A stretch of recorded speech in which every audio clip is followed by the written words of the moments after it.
The financial crisis and its potential consequences have been occupying the minds of many experts across the globe recently. Indeed, the turmoil originated in the US, and a Russian professor of economics has put forward his own theory about the impact the credit crunch will have on America. Joined in the studio now by Igor Panarin, who says the US will split into 6 pieces because of the crisis. Let's talk more about this. Good evening to you. Thanks for joining us in the studio. Quite controversial thoughts, these. Explain your thought process there.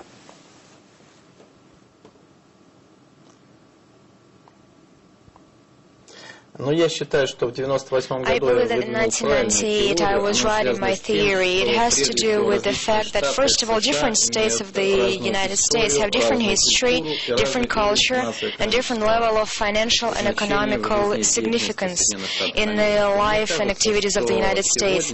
Today I believe that the world is at the point of United States development when in fall of 2009 there may a huge crisis may develop, and eventually it will lead in summer of 2010 that the territory of the United States will be divided into 6 different states. My immediate thought is, do you think this would have happened, may happen, according to your theory, if it weren't for the financial crisis?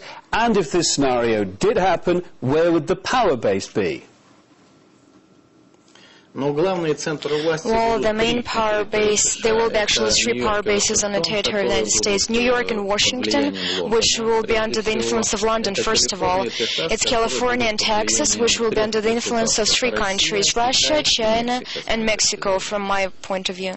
Now, German Chancellor Angela Merkel says the US got into this trouble in the first place by borrowing cheap money and using cheap money. Do you agree with her?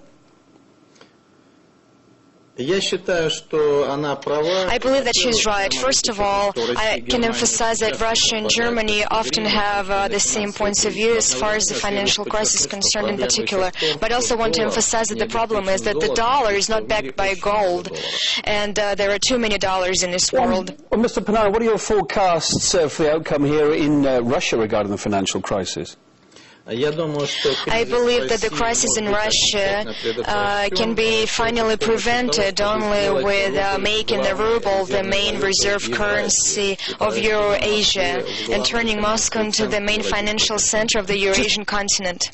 Just very briefly, I just want to also pick up on something you said in your report there. You even speculated this scenario that Alaska might want to renew its ties with Russia. Why is that then? I believe that Alaska should return to Russia, and there is a very good manager, Roman Abramovich, who's been really successful in managing Chukotka, so I believe that he will manage with ruling Alaska as well. Okay, Mr. Panarin, it's really good to hear your, let's say, rather different views tonight on the programme, but good to see you in the programme nevertheless. Thank you.